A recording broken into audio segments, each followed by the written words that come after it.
Olá, tudo bem? Meu nome é Carolina, sou médica infectologista. Hoje a gente vai fazer uma aula de treinamento de protocolo de sífilis na gestante congênita. A literatura utilizada são as duas notas técnicas de 2023 e 2022 e o PCDT de 2022, de atenção integral às pessoas com infecções sexualmente transmissíveis. A gente tem como fluxo em toda a admissão, né, para parto, para abortamento ou natimorto, coleta de testes rápidos, né? Então, o teste rápido de sífilis ele é coletado em toda gestante, né, que chega à maternidade, tanto em parto como aborto, ou como abortamento, ou como natimorto. E também os testes de HIV, hepatite B e C na admissão. E aí, o grande impasse do fluxo de sífilis congênita, né, de manejo do RM, ou exposto, ou com sífilis congênita, é o que é uma gestante adequadamente tratada. Então, para a gente entender um pouquinho o que é uma gestante adequadamente tratada, a gente tem que saber um pouquinho o que é as classificações clínicas de sífilis. Temos, então, sífilis recente, que é a primária, a secundária e a latente recente. Então, aqui ela é até um ano de evolução. E a sífilis tardia, que é a latente tardia e a terciária, mais de um ano de evolução. Então, na sífilis primária, ela vai ser a primeira manifestação por uma úlcera, geralmente ela é única, indolor, com borda bem definida, o fundo limpo, que a gente chama de cancro duro. O período aí de incubação é em média de 3 semanas, a gente fala de 10 a 90 dias. E a duração de 3 a 8 semanas. E seu desaparecimento independe do tratamento. Então, como é uma úlcera indolor, esse paciente às vezes não vai saber que teve esse tipo de lesão para a gente diagnosticar uma sífilis primária. Então, por isso que é a importância do exame clínico. Talvez ele não tenha uma queixa específica de dor, a gente só encontre a lesão. E a sífilis secundária, que é após 6 semanas a 6 meses após a cicatrização desse cancro, pode ter uma erupção macular, eritematose, né, roséola, principalmente tronco e membros, e na região plantar e palmar também pode ter lesões. A alopecia também é uma, uma das características, e a sintomatologia ela vai desaparecer em algumas semanas, independente do tratamento, trazendo aí a falsa impressão de cura. E a neurosífilis, a gente fala que ela não é exclusiva só da sífilis tardia, ela pode estar em outros estágios de evolução da sífilis. E a sífilis latente. Essa é a maioria dos estágios clínicos que ocorrem o diagnóstico. A gente não vai observar nenhum sinal ou sintoma, e aí é exclusivamente pela reatividade dos testes treponêmicos e não treponêmicos. E ela é dividida entre recente, até um ano de infecção, e tardia, mais de um ano de infecção. Esse gráfico é muito importante, né? Então, a gente começa falando que a investigação, né, recomenda-se iniciar a investigação, né, pelo teste treponêmico, que é o primeiro que fica reagente. E sempre quando a gente for realizar o tratamento, fazer o VDRL no primeiro dia de tratamento, para a gente não perder a queda desse VDRL. Então, no gráfico, a gente mostra, né? A sífilis primária pode ser que os testes ainda estejam negativos, né? E aí ele vai positivando conforme o tempo de evolução. E para diagnóstico, a gente precisa de um teste treponêmico, né? Seja ele teste rápido, FTBS, TPHA, e um teste não treponêmico, que geralmente a gente usa o VTRL. Então, um teste positivo no pré-natal, na gestante, né? A gente começa tratando, mas a gente tem que pedir um VDRL para confirmar. E um FTABS e um TPH, né? Posterior, caso venha não reagente, um VDRL. Então, a gente sempre precisa de dois testes, um teste treponêmico e um não treponêmico. É a mesma coisa, quando a gente tem um VDRL positivo. Só pelo VDRL, a gente não caracteriza como uma sífilis, né? Ele tem falsos positivos em outras patologias. Então, a gente sempre precisa de aí um teste treponêmico para fazer o diagnóstico. Essa daqui, a gente fala que a partir do contato sexual, né, um terço pode se infectar na sífilis primária. Um VDRL positivo é em cerca de 75%. Então, se a gente esperar o teste positivo, o VDRL positivo numa sífilis primária, a gente pode estar perdendo o diagnóstico. Na sífilis recente secundária, provavelmente 100%, né, vai ter o VDRL. Na latente precoce também. E aí vai diminuindo, né? Então, cerca de 70, 90%, e aí conforme vai passando os anos, pode ser que esse BDRL passe a cair mesmo sem o tratamento videográfico, né? Então, acaba caindo. Curso de uma sífilis não tratada. E não porque cai porque a gente tratou, né? E sim pela positividade do teste, sensibilidade do teste. Então, a sífilis na gestante. A gente tem que ter muito bem em vista que a gestante com título baixo, né, de VDRL, 1 para 2, 1 para 4, em testes não treponêmicos, né, com um teste treponêmico positivo, sem registro de tratamento e sem data da infecção conhecida, são considerados como portadores de sífilis latente tardia, devendo ser tratados.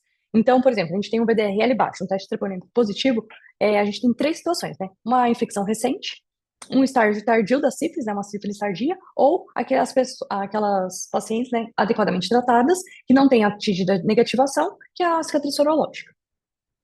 Então, o acompanhamento dessa gestante precisa ser um VDRL mensal para a gente avaliar não só a queda, mas principalmente o aumento da diluição, que configuraria uma reinfecção e ativação da sífilis.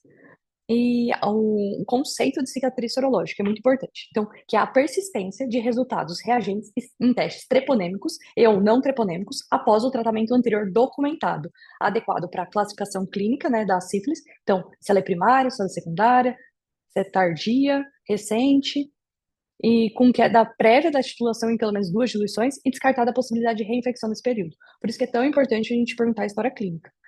Então, e outra informação, a informação verbal de tratamento não deve ser considerada. Então, tem que estar escrito na caderneta de pré-natal ou ela tem os comprovantes de tratamento. E aí a parceria, né? A gente não pode esquecer dos parceiros. Atualmente, eles não fazem mais parte do fluxo para considerar como inadequadamente tratado o não tratamento do parceiro. Porém, ele é de grande valia para caso tenha um aumento, né, dessa diluição ou título da gestante, para a gente ver se não teve reinfecção dessa gestante, né? Então, a gente fala que é muito importante a gente saber do tratamento do parceiro. Então, para todos os parceiros, né?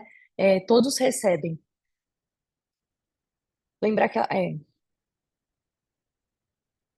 lembrar que as parcerias sexuais, né, de casos de sífilis podem estar infectados, mesmo apresentando testes imunológicos não reagentes, portanto, devem ser tratadas presumivelmente com apenas uma dose de benzeto intramuscular. Então, a gente sempre fala, o parceiro, né, a gente vai receber, vai fazer o VDRL, se vier não reagente, ok, fechou o fluxo. Se vier reagente, a gente acaba fazendo completo esquema terapêutico, tá bom? O tratamento da gestante. Então, lembrar que sífilis recente, né, primária, secundária e latente recente, é benzeta. Então, é 1.200.000 em cada glúteo e finalizou.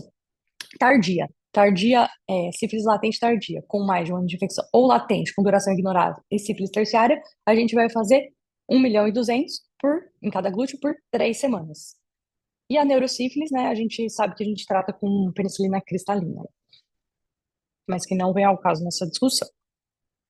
Então, esse daqui é o fluxograma para avaliação e manejo na maternidade das crianças. Então, basicamente, depois vocês dão uma olhada, basicamente ele vai falar o como que tem que ser os testes da gestante, né? Então, não pode levar só um BDRL positivo, tem que ver o teste rápido da paciente. Sendo ele discordante, a gente precisa pedir um outro teste, que aí é o FTA ou o TPHA, para a gente pensar como se ela é primeiro sífilis, para depois a gente fazer o manejo do RN.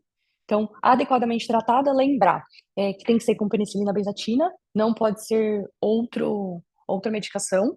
E nessa nota técnica ele é bem enfático, né? Então, caso a gestante tenha que ter entre doses, né?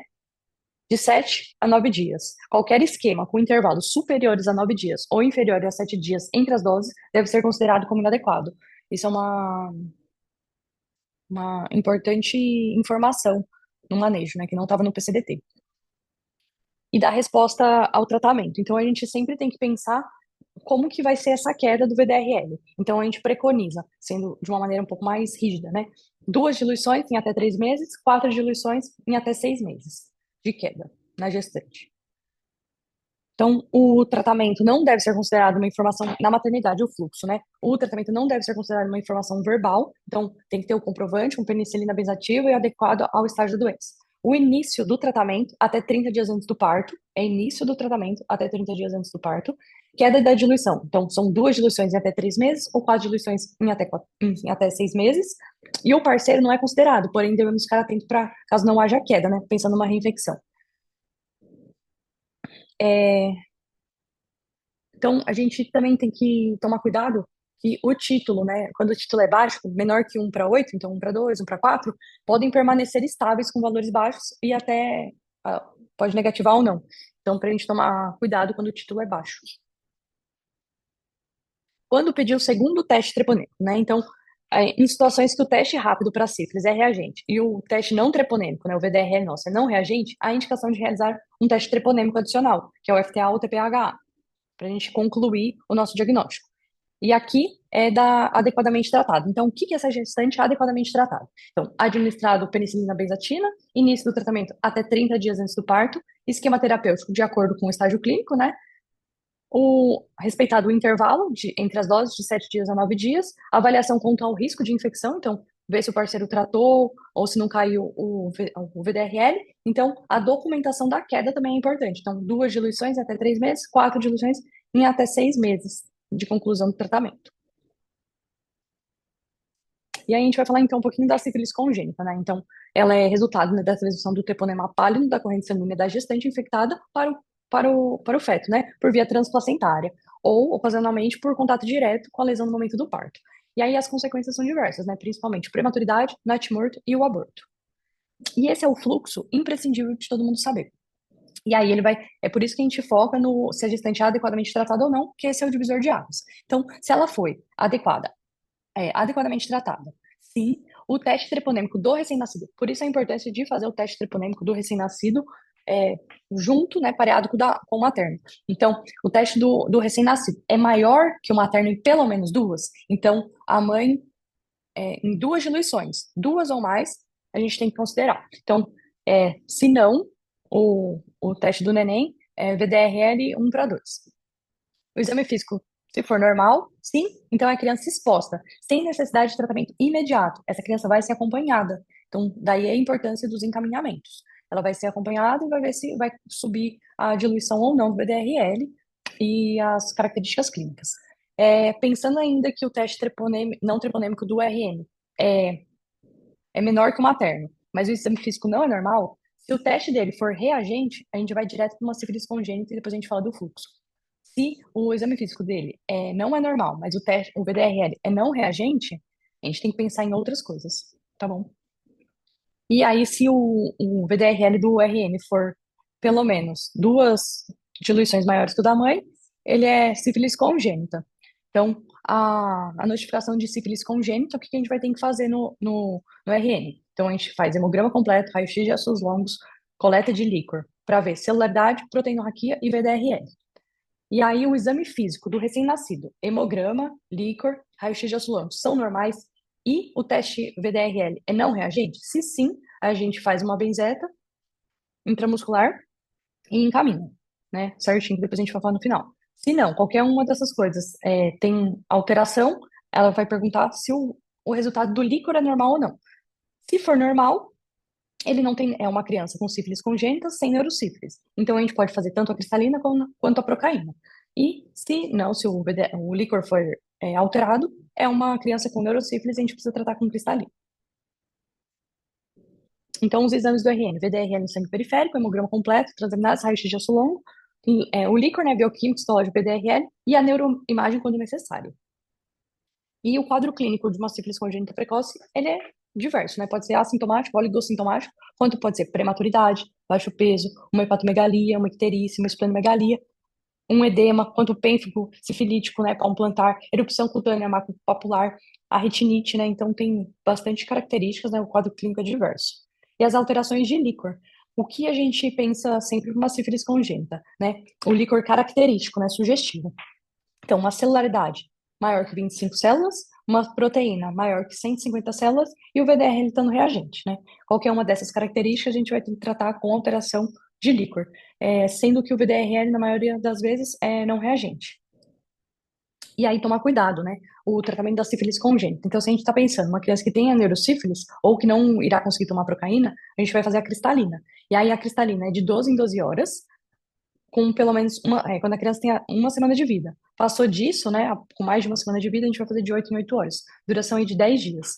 E a procaína é uma vez por dia, né, porque ela é intramuscular também durante 10 dias. E é necessário sempre pensar no atraso das doses. Mais de 24 horas de atraso de dose, tem que reiniciar o esquema. E aí aqui é os encaminhamentos, né? E o fluxo de notificação. Então, no HSB, né, Hospital Santa Bárbara, será preenchido a ficha de notificação. A gente tem uma tanto de criança exposta quanto de sífilis congênita, vai ser preenchido pela enfermagem, né, de acordo com o diagnóstico dado pelo neonatologista e pela equipe da obstetrícia, né, entre a mãe adequadamente tratada e o neonatologista também do RN, e será preenchido. Vai anexar todos os exames e documentos realizados na maternidade e no pré-natal com relação à sífilis. Então, comprovante de tratamento, se ela vier com carteira de pré-natal ou com as doses, o VDRL do segmento, o VDRL da maternidade da mãe do RN, o líquor do RN, o laudo do raio-x de ossos longos e o resumo de alta do RN. O neonatologista responsável vai checar as informações da ficha de notificação, tanto da sífilis congênita quanto do RN exposto, da criança exposta. A coordenadora da enfermagem da maternidade vai encaminhar o SINAM para o SCH e o SCH vai encaminhar, vai conferir, né, a ficha de notificação, vai pontuar o que é necessário e vai encaminhar para a vigilância se estiver tudo ok. Caso não esteja, vai enviar para o coordenador da neonatologia para revisar o caso.